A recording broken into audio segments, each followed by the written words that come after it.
The immediate aftermath of the Civic Rejuvenation Initiative crisis on the mainland had granted me a temporary fragile reprieve. Director Thorne's public downfall had siphoned Falker's regime's attention inward, a self-cannibalizing feast of internal investigations and blame. My father Malachi facade, far from cracking, had emerged paradoxically strengthened, seemingly blessed by divine intervention in the eyes of my grateful, terrified flock. Even the probing signals of the mainland scientists, relentless in their pursuit of Nadine's unique physiology, had momentarily receded, their resources diverted by the sudden bureaucratic chaos. This lull, however, was merely the draw of breath before the next plunge. My focus now shifted to a new, high-stakes trafficking operation, one that would plunge me deeper into the very arteries of the mainland's decay, the underground abandoned rail systems. These weren't just forgotten tunnels, they were the visceral, pulsating veins of my empire, a labyrinthine network of rust, shadow, and desperate opportunity. Falker's regime controlled the sky and the visible streets, but beneath the surface, in the perpetual twilight of the Earth's embrace, I reigned. The operation was unprecedented in its complexity and risk, a massive consignment of untraceable currency, essential for funding the next phase of my international fentanyl shipment expansion, needed to be moved from a heavily fortified financial vault in the city's affluent core to a discreet shipping point on the outer coast. Surface transport was suicide, air too visible. The solution lay in the iron veins, the deepest, oldest sections of the rail network, long since sealed and forgotten by official channels. I began my preparations from the sterile efficiency of the bunker. Nadine, ever vigilant, projected intricate schematics of the designated rail sections. Her re-engineered mind parsed geological data, structural integrity reports, and even historical records of urban development, revealing hidden passages, long collapsed tunnels, and forgotten maintenance shafts. Master, seismic indicators suggest minor structural instability in sector Gamma 9. Pre-collapse error. Probability of further degradation, 14% over a 24-hour window.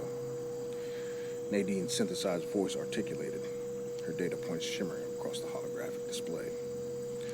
Adjust route to bypass Gamma 9. Reevaluate alternatives for speed and concealment, I commanded, my finger tracing a new, convoluted path through the digital map. The psychological demand of this constant, meticulous oversight was immense. Every decision carried lethal consequences. Every miscalculation could unravel years of painstaking work, exposing not just the network, but the very core of my identity. There was no room for error, no space for the frailties of human emotion. The psychological strain was a constant, dull thrum, a high-frequency vibration within my skull that never truly abated. It wasn't weakness, but the relentless pressure of absolute control. My chosen team for this high-stakes maneuver was small, elite, and utterly ruthless. 6 hardened veterans of the underground abandoned rail systems, men whose loyalty was forged in the cold, unyielding crucible of fear and absolute necessity. They understood the language of silence and shadow, the whispered laws of the subterranean world. They would be my hands, my instruments, in this deep foray into the mainland's forgotten gut. I met them in a disused subway station, a cavernous space choked with dust and the ghost of a bygone era. The air was thick with the scent of damp concrete and the distant mechanical groan of the mainland's dying heart. My uniform was a simple, utility-grade jumpsuit, devoid of insignia, blending seamlessly with the grind. My presence, however, was unmistakable. My eyes, hardened by the perpetual chill of Doodle's memory, held a cold authority that demanded instant obedience. The route is set. I addressed him, my voice low, cutting through the cavern's echo. No comms, no lights above necessary, only those for navigation. You will be ghosts.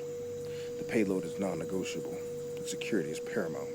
Any deviation, any threat will be met with terminal prejudice. My gaze swept over their faces, hardened by years of living on the fringes, searching for any flicker of doubt. There was none, only grim resolve. They understood the nature of my terminal prejudice.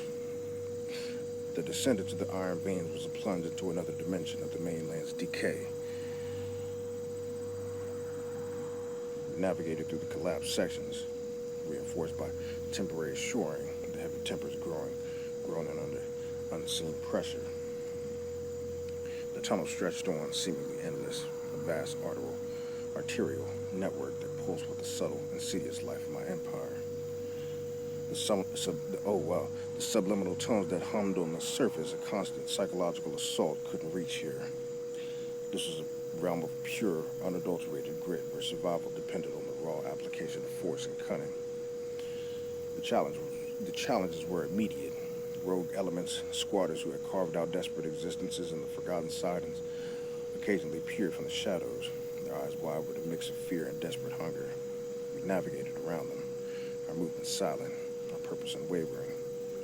Deeper still, we encountered crude fortifications, the remnants of turf wars between rival gangs who used these subterranean arteries for their own petty trafficking endeavors.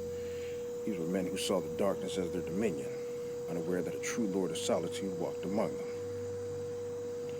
One such encounter proved unavoidable. A makeshift blockade of rusted rail cars and debris choked a crucial junction. From the gloom beyond, a voice, rough and challenging, demanded tribute. Identify yourselves. This is Corvus territory. My lead operative, a man named Kilo, raised a suppressed carbine.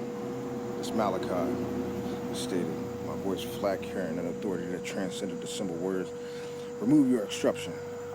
Now. Pause, and a low chuckle from the darkness. Malachi, eh? The ghost. Heard you were too busy playing priest on the surface. No tribute, old man. Corvus eats what Corvus finds. The sigh escaped me, almost imperceptible. This is the tedium of my work. Constant necessity to assert dominance against those who lack vision, only saw petty gain. You misunderstand, Corvus, I said, stepping forward, allowing my face to be briefly illuminated by Kilo's tactical light. My eyes cold as the deepest reaches of doodle.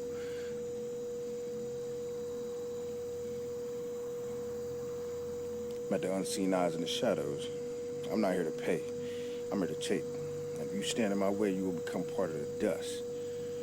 The next few minutes were a blur of control, brutal efficiency. The Corvus gang, perhaps 5 men, were quickly neutralized. There was no protracted firefight, no wasted effort. My operative moved with the precision of trained killers. Their movements economical, action swift and final. I observed, detached arbiter of consequence, intervening only once to deliver a chilling, precise blow that shattered a man's will, rendering him compliant without further resistance. This was the direct application of the subtle art of fear, a psychological weapon more potent than any bullet. A psychological strain of this descent was not one of fear for my own safety. That was a luxury I rarely afforded. This was the crushing weight of the mainland's despair. I'm the present rot that permeated even these hidden depths. Every creak of the old tunnels, every metallic tang of decay, every desperate face peering from the shadows served as a grim reminder of the world I commanded. It was a bleak empire, fueled by suffering, maintained by a relentless vigilance. My Lord of Solitude status often felt like a sentence, an eternal vigilance over a kingdom of ashes. The payload, heavy cases of untraceable currency, was located in a secure, forgotten vault beneath the financial district, accessed by another series of derelict rail lines. The exchange was swift, silent, executed with the precision of a practiced ritual. My team handled the transfer with practiced ease, loading the cases into a modified rail car, its electric engine a near silent hum. The return journey was similarly fraught, but we pressed on. A ghost train rumbling through the deep, silent arteries of the mainland. Nadine from the bunker was my distant oracle, relaying real-time updates on external patrol movements, advising on the optimal moments to emerge from our subterranean sanctuary. Her constant, unwavering presence was a crucial anchor, a reminder that even in the deepest darkness, I was never truly alone, never truly without my ultimate resource. As we neared the coastal shipping point, still within the confines of the underground abandoned rail systems, the air grew slightly fresher, carrying a faint tang of salt. The tension in the modified rail car was palpable, but controlled. We had navigated the iron veins, secured the critical payload, and neutralized a minor yet irritating threat. Emerging from a hidden access point disguised within a dilapidated warehouse overlooking the shipping docks, the cargo was swiftly transferred to an awaiting vessel. Its lights dimmed, its engines idling. The exchange was quick, professional, another seamless transaction in the vast illicit economy I commanded.